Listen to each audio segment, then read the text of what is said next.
Alright. Hey guys, welcome to another tropical update. I'm a bit late on this. I should have did this yesterday. But I'm lazy, so I'm doing it today. So the main stuff that I want to talk about today is not going to be anything pertaining to the Atlantic. It's mainly going to be pertaining to action in the Pacific. Particularly, we're going to be talking about Hone, and we're going to be talking about Shanshan, which is in the West Pacific. Right. So, Hone right now is passing south of the Hawaiian Islands, of the Big Island of Hawaii. We still have onshore winds. It's a bit stronger than what was initially forecast the last time I made an update. It was supposed to be a tropical storm, a strong tropical storm passing south of the island, which is still going to do. It's no longer looking to make that northward curve, but it's a hurricane now with winds of about 85 miles an hour, so its center is a bit stronger than what it was supposed to be. Gilma's also a bit stronger. It's back up to major hurricane status, even though it was supposed to weaken down, and the wave behind it is still trying to develop. Hone is still bringing onshore winds onto the Big Island of Hawaii, so if we scroll down here, environmental conditions will allow Hone to remain steady over the next 12 to 24 hours.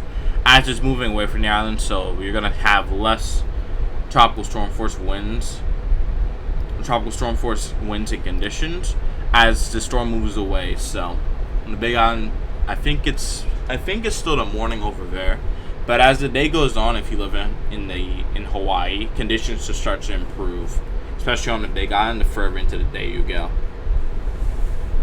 However, still the tropical system, because of the winds are blowing upslope, are still expected to drop an additional 6 to 12 inches of rain on the windward side of the island. So flooding is still definitely possible from that. On the small islands, it's 2 to 4 inches of rain on the windward side of the islands.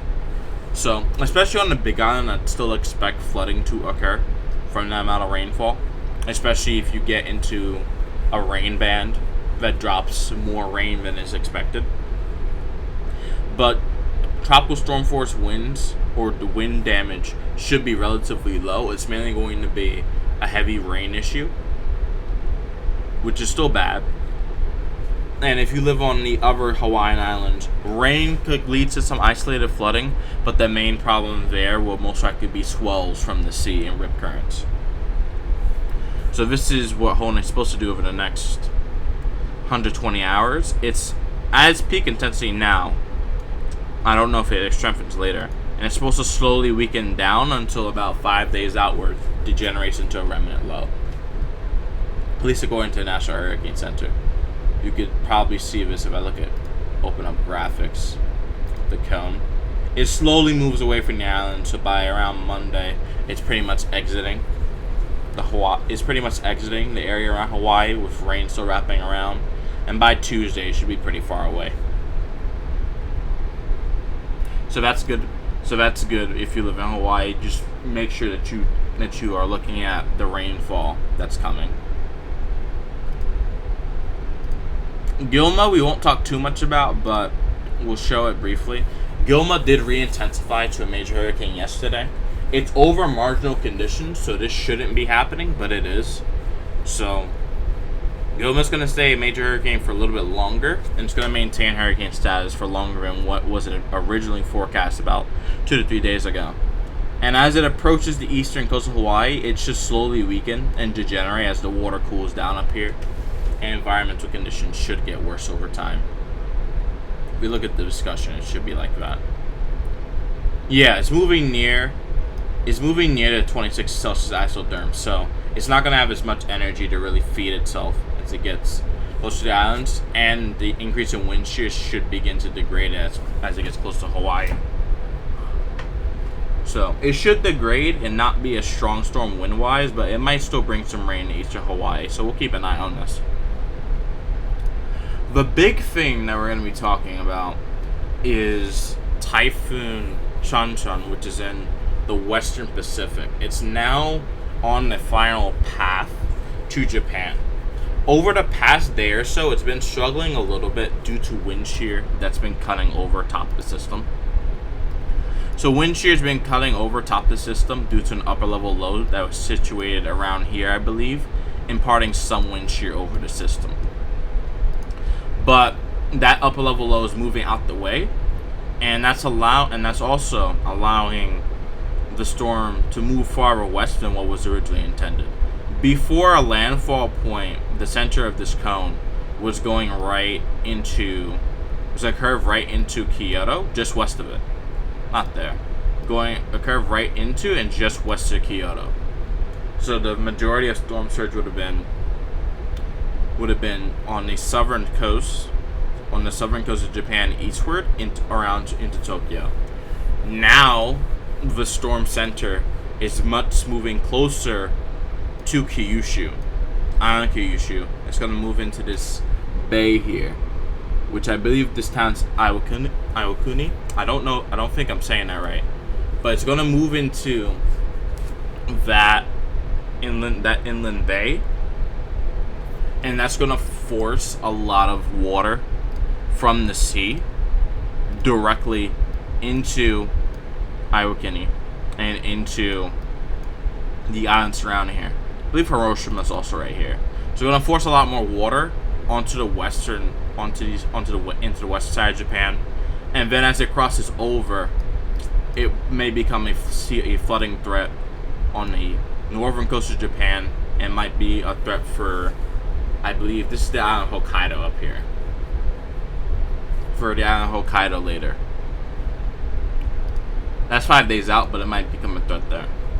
Intensity wise, at the 27th, which is about 2 days from now, it's supposed to be at 110 knots. So that's roughly about category 4 intensity right before landfall.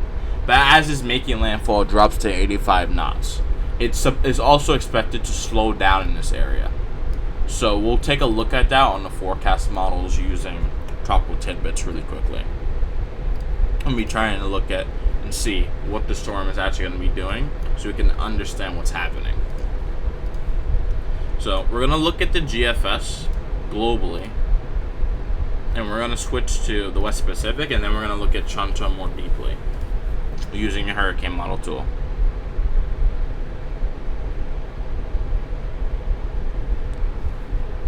So just use MSLP and rainfall just to help us out a bit. Okay, Shanshan is somewhere around here. It's supposed to be here in 6 hours. So we have a pressure of 962. It is already a typhoon. Typhoon that has, I believe, winds around. Let me check actually. Current storms. Actually, I don't have to do that. Go back here. This advisory should have it on here. I think initialization's up here somewhere. It's hard to figure this out. But 75 knots is roughly 85 miles an hour. So it's roughly 85 miles per hour here with this low of a pressure. As we take it up, as we keep going, next 24 hours, it's approaching the Japanese island chain, which is the Ryukyu Island, or the first island chain. As a 957 millibar storm, it should be strengthening quite quickly here. So it should be at category 2, almost approaching a major typhoon status around category 3 hurricane intensity in terms of wind speed. And then it slows down for a decent 12 hours over the Japanese islands here as it's preparing to make that northern turn and go into southwestern Japan. As we keep going here, it strengthens a bit more, but since it's stalled here for so long, it might be upwelling cooler water. Wind shear might also be an issue. We'll check that out. We'll check all of the parameters here while we can. So 200 millibars. There's a little bit of northerly shear from this trough starting to dig in. That's starting to come over this system. It's a little bit of shear starting to appear. So that's possibly a reason why we're seeing a weakening trend as it gets closer to landfall. But then it strengthens a little bit more, and then it makes its landfall in Kyushu. But as you guys can see, if this is 72 hours, we'll move it back 40 hours. So we'll mark the position here. At 48 hours, the storm is here. If we bump it up to 96 hours, the storm has moved here. That's not a lot of time, right? That's not a lot of space between that long 2-day period. So the storm barely moves within this area. So once it gets near the islands, it's barely moving.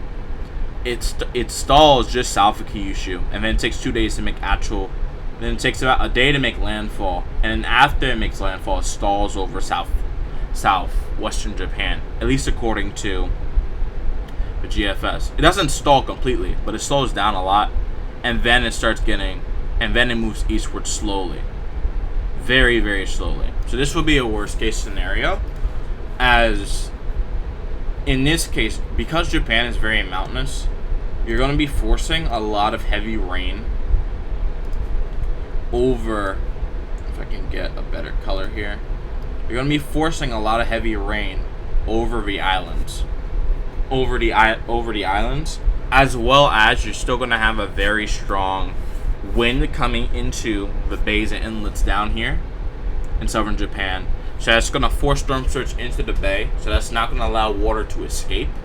And then you also have the fact that you have strong winds on top of that. It's going to knock down trees and damage infrastructure.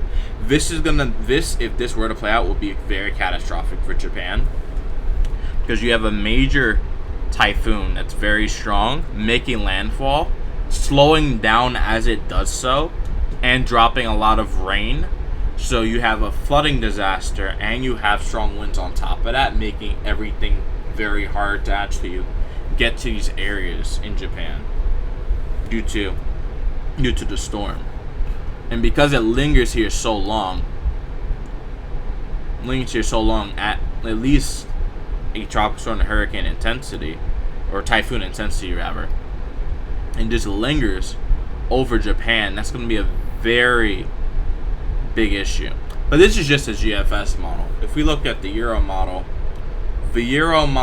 this one only goes out to 90 hours. But even you can see that still, the storm moves a little bit more, but not by much. You still have a 950 millibar typhoon impacting southwestern Japan on the Euro model in this case. You still have a very strong storm, and it's not moving that much. It's not moving that much as you have this trough right over it. You have a trough right over the system. And then you have high pressure here, and you have high pressure over China. So you have steering flow that's going like this, and this trough's trying to pick it up, so it's having a very hard time to actually move through. Now, we'll look at more specific models. So we'll look at the halves A, and we'll look at the halves B, and then we'll look at the parent models for both, just to see what's happening here. So we're gonna go to 0 hours, right? So it's 968 right now, at least according to halves A. We have a 970 storm in about 12 hours, and then it starts strengthening a lot more as we get closer to the Japanese Islands around a day out from now. So this would be tomorrow, which local time for me, I believe this is my time. This would be Monday morning, but for Japan, this is entering, I believe. For Japan, I believe this is entering about. This is entering nighttime. This is entering Tuesday morning. Early at night. And this is in the morning. The storm Shanshan's approaching the islands of Japan here. I don't know the exact names of each one, but it's starting to approach the islands. You can see the tropical storm force wind band is pretty large, especially on the eastern side, and the hurricane core of hurricane force winds is also pretty large as well. So as we keep moving that on now over time, You have a 945 system. You're starting to see these. You can see these 110 knots and above pop up here on the northeast eye wall. You have a 945 millibar storm approaching the southern coast of Kyushu. That's beginning to rapidly intensify even more, and then it slowly moves up and you're starting to see the strongest wind start to get into southern Kyushu here. And you have the storm make landfall exactly in southern Kyushu. And strongest intensity is around 937, just as it's about to make landfall 3 hours before. And then it moves over Kyushu, but it slowly weakens down. So it takes about 9 hours, about 15 hours to move through Kyushu. So this is approaching Thursday night. In the middle of the night, you have the storm wreaking havoc on the west coast of Kyushu. Storm slowly weakens more, and then it just stalls here.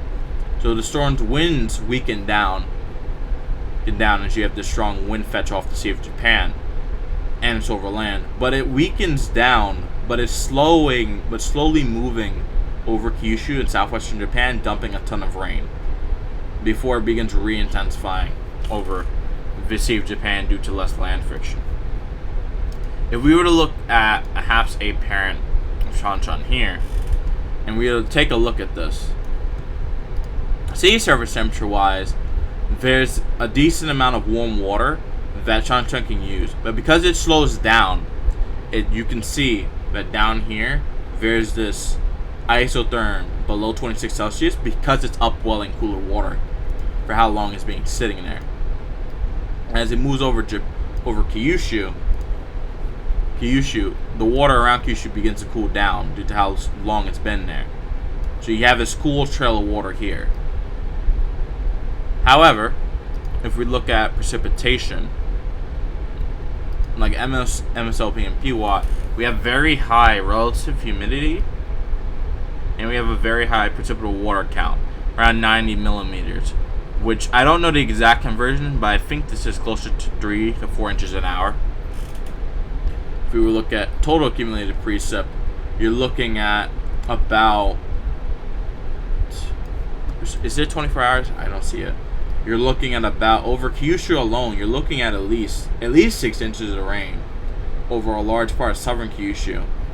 And then this rain just overspreads over more of Japan as the storm system just lingers and keeps pulling up more moisture onto the mountains here.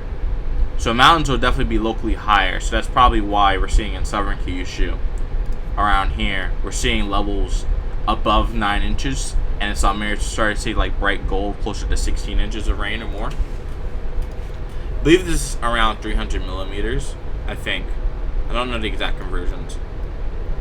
But that's how much rain you're going to be getting. It seems that you're going to be getting, at least according to this model. So you're going to be having a storm that's intensifying to landfall. That's going to be very intense, with storm surge coming with that. Probably not too large of a storm surge, at least because the shelf, at least closer to this side of Kyushu, is shallower. On the west side of Kyushu, it might be a bit more, but due to wind direction, it might not be. You have storm surge, definitely very high waves. You're going to have strong winds, and you're going to have heavy rainfall, all in the southwestern portion of Japan, Kyushu, if this materializes. If the trough materializes the way it is. Because the storm could go further west or it could shift back east, so that's still something that we have to look out for. Now, on the HAPS B, we'll see what else we have. Oh wait, it doesn't pop up here, so we'll just look at more HAPS A. At least on 200 millibar wind shear, one reason that rapid intensification probably is happening is because we have this large, I'll use black instead. We have this trough interaction that's rapidly evacuating air from the center of the storm, like this, for example, right? A little bit of shear on this westerly edge, but this trough interaction is helping evacuate a lot more air from the center of Shanshan. That combined with the fact that sea surface temperatures underneath the storm are very warm, that's allowing the storm to converge more air at the surface. So I'll do a little diagram over here. So allowing the storm to converge more air at the surface. Yeah. Do that a little bit better. More air at the surface, and then because of that, due to a lot more air being rushed away from the center, that's allowing more rising air down here. So this storm is able to rapidly intensify because it's getting more convection, and due to the hot water underneath, it's able to do that more efficiently. So that is allowing the storm to intensify so quickly before landfall, right? So I'll leave that graphic up. If we look at relative humidity, the storm doesn't have an issue with relative humidity that much. We're using an eraser here. We'll get rid of this. It doesn't have that much of an issue with relative humidity, it seems, but there might be slight issues with some dry air trying to get in, at least according to the half-state model, which is based off the GFS. Might have some issues, but it's able to lock off its center of circulation from that dry air, which is a negative impact on the storm due to it creating downdrafts that cut off the warm air coming up into it. So it keeps that moisture bubble, and that increases as it gets closer to landfall, as we have more dry air streaming off the continent off mainland Asia like this, as the cold front is also coming down. So you have the factor of you have a cold front here, a cold front, in addition to a tropical system that has a closed center circulation, moving over very warm water, having the trough interaction be favorable to get all that air out the center, and it's making landfall in a mountainous region, which could enhance the storm, which will enhance the storm's rainfall and might help it a little bit more before landfall. This will be very bad for Japan if this comes to fruition. Now things can still change. This isn't gospel, but things can still definitely change for what Shanshan can do. Things can still definitely change. We can still definitely see changes to the system. Let's pick up the Euro model now. We'll look. No. We'll just do it the way we're supposed to. Come on now. Fix it. Alright, so if we look at moisture on the European model, Shanshan still has a dry air problem.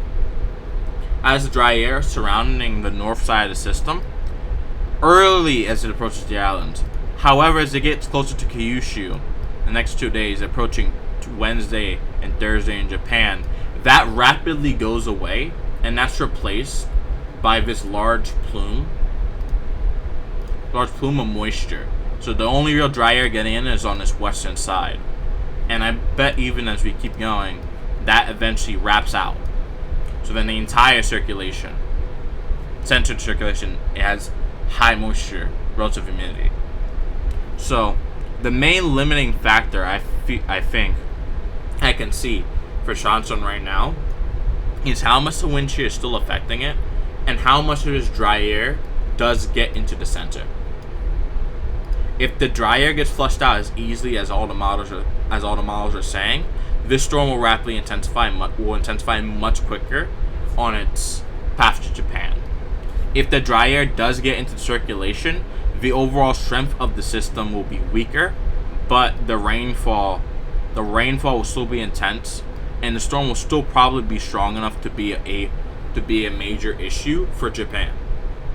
You just might not see a category 4 or stronger type typhoon come into Japan, but we'll still see very, very high impacts, at least from what I'm seeing so far. Anyway, guys, I hope this video was informative. I was supposed to get this out yesterday, but we got all the information we have for Hone. Hone's moving away from Hawaiian Islands, which is good. Gilma should weaken as it approaches the Hawaiian Islands, which is also good. But for Shanshan, the big two factors that we have to look at is dry air and the jet stream interaction. If the trough dips down a little bit more and more wind shear is over Shanshan directly, that will weaken the storm and allow dry air to get in. If the trough interaction becomes more favorable and allows more air to come out the center, more outflow to reach out from the center, and allowing the storm to pull up more air and converge at the surface and pull it up into the storm itself, then the storm could be a lot stronger based on the sea surface temperatures underneath it. It also matters how long it stalls. If it stalls too long near the islands, it might weaken a little bit due to the cooler water underneath. If it moves just a little bit faster, that will be less of a problem for the storm. But anyway, guys, I hope this update was informative. I'm going to try and get this out as soon as possible. I won't be doing any editing for this video. This will just be uploaded as is, just with a thumbnail, just so you guys can understand. Hope you guys have a good day, and take care.